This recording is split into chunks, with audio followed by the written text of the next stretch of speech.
ہمارا قیام اپنے ماموں جناب انور کریم صاحب رحمۃ اللہ تعالیٰ کے گھر میں ہوا۔ اگلے دن میں نے اپنی بچپن کی گلیوں اور اپنے مکان کا چکر لگایا۔ ہمارا مکان اب شرنارتھیوں کے قبضے میں تھا، مگر انہوں نے اندر آنے کی اجازت دے دی، اور اس میں حضرت والد صاحب رحمۃ اللہ علیہ کا لگایا ہوا یہ کتبہ درس عبرت دے رہا تھا: دنیا کا کچھ قیام نہ سمجھو کرو خیال، اس گھر میں تم سے پہلے بھی کوئی مقیم تھا۔ یہ شعر تو حضرت والد صاحب رحمۃ اللہ علیہ نے گھر کی تعمیر کے وقت کندہ کرایا تھا، جب اس گھر کو چھوڑنے کا کوئی تصور بھی نہیں تھا، لیکن آج یہ شعر اس کے نئے مکینوں کو عبرت دلا رہا تھا۔ اس کے علاوہ میرے بڑے بھائی جناب محمد رضی عثمانی صاحب رحمۃ اللہ تعالی اس گھر کو چھوڑتے وقت اس کی بالائی منزل کے ایک چھجے کے نیچے کوئلے سے ایک شعر لکھ کر آئے تھے۔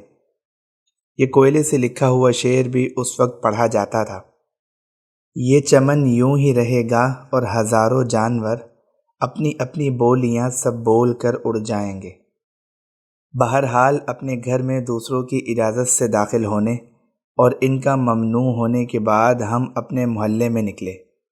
اس کی ایک ایک چیز اپنی جگہ موجود تھی، لیکن چھوٹی نظر آ رہی تھی، یہاں تک کہ وہ چوک جس کا تذکرہ میں پہلے کر چکا ہوں کہ وہ ہمارے لیے ایک بڑے میدان یا اسٹیڈیم کی حیثیت رکھتا تھا، اب یوں محسوس ہو رہا تھا جیسے وہ سمٹ کر ایک چھوٹا سا صحن بن گیا ہے۔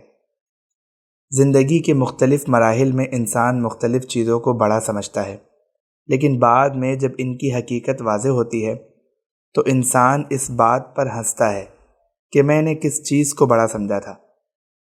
یہ دنیا بھی آج ہمیں بہت بڑی نظر آتی ہے، لیکن آخرت میں پہنچ کر جب اس کی حقیقت کھلے گی تو یقیناً اپنی اس کوتاہ نظری پر ہنسی آئے گی۔ بہرکیف دیوبند کے قیام کے دوران حضرت والد صاحب رحمۃ اللہ علیہ کی ہدایات کے مطابق میں نے دارالعلوم دیوبند میں اپنے اسباق شروع کر دیے۔ شرح جامع اس وقت حضرت مولانا نصیر الدین صاحب رحمۃ اللہ علیہ پڑھاتے تھے، جو بعد میں شیخ الحدیث بنے۔ الحمدللہ ان سے استفادے کی نوبت آئی۔ کنز الدقائق اور شرح تہذیب حضرت مولانا اسد اللہ صاحب کے پاس تھی، اور مقامات حریری حضرت مولانا جلیل الرحمن صاحب کے پاس۔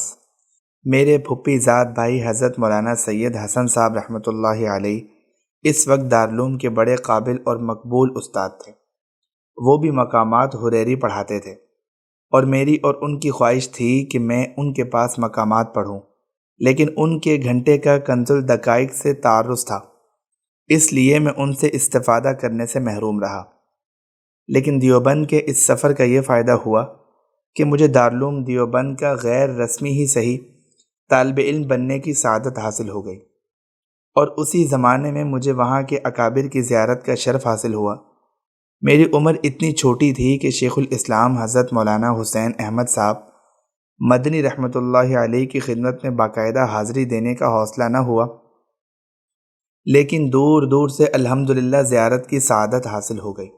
میری ایک خالہ دیوبند سے کچھ فاصلے پر تحصیل کھتولی کے ایک گاؤں سرائے رسول پور میں مقیم تھی۔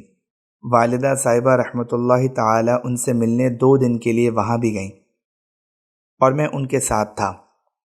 کھتولی وہ قصبہ ہے جو ہمارے روحانی جد امجد حضرت میاں جی منّے شاہ صاحب رحمۃ اللہ علیہ کا مسکن تھا۔ یہاں سے ایک کچی سڑک نہر کے کنارے کنارے سرائے رسول پور جاتی تھی۔ اس سڑک پر رکشے کے ذریعے ہم سرائے رسول پور پہنچے۔ یہ ایک چھوٹا سا خوبصورت اور سرسبز و شاداب گاؤں تھا، جس کی واحد مسجد کی امامت ہمارے خالو کرتے تھے، اور اسی وجہ سے ہماری خالہ وہاں مقیم تھی۔ یہ 2 دن اس گاؤں میں بڑے پر لطف گزرے۔ خالص دیہاتی ماحول کا پہلی بار مشاہدہ ہوا، اور اسی میں یہ دلچسپ واقعہ بھی پیش آیا کہ ہماری خالہ کی ایک پڑوسن کو جب پتہ چلا کہ ہم لوگ کراچی سے آئے ہیں تو انہوں نے مجھے اپنے گھر بلا بھیجا۔ یہ ایک عمر رسیدہ خاتون تھی، اور میں چونکہ 12 سال کا بچہ تھا، اس لیے انہوں نے مجھ سے پردہ بھی نہیں کیا۔ گھر میں بٹھا کر انہوں نے مجھ سے پوچھا کہ کیا تم کراچی سے آئے ہو؟ میں نے اس بات میں جواب دیا تو انہوں نے کہا، تم میرے بیٹے حسین کو تو جانتے ہوگے، اس کا کیا حال ہے؟ میں نے کہا میں تو ان کو نہیں جانتا۔ اس پر خاتون کی حیرانی قابل دید تھی۔ انتہائی تعجب کے لہجے میں وہ بولی، ہائے، تم کراچی میں رہتے ہو اور حسین کو نہیں جانتے؟ میں نے کہا وہ کہاں رہتے ہیں؟ کہنے لگیں، ارے وہ اسی کراچی میں رہتا ہے جس میں تم رہتے ہو۔ اب میں سمجھا کہ یہ خاتون کراچی کو بھی سرائے رسول پور پر قیاس فرما رہی ہیں کہ جیسے یہاں رہنے والا ہر شخص ایک دوسرے کو جانتا ہے، اسی طرح کراچی کا ہر باشندہ بھی ایک دوسرے کو جانتا ہوگا۔ اس پر میں نے ان کو سمجھانے کی کوشش کی کہ کراچی اتنا بڑا شہر ہے کہ اگر اس کا ایک سرا یہاں سمجھا جائے تو دوسرا سرا میرٹھ میں ہوگا۔ یہ سن کر وہ اس قدر حیران ہوئیں جیسے میں انہیں الف لیلہ کی کوئی کہانی سنا رہا ہوں۔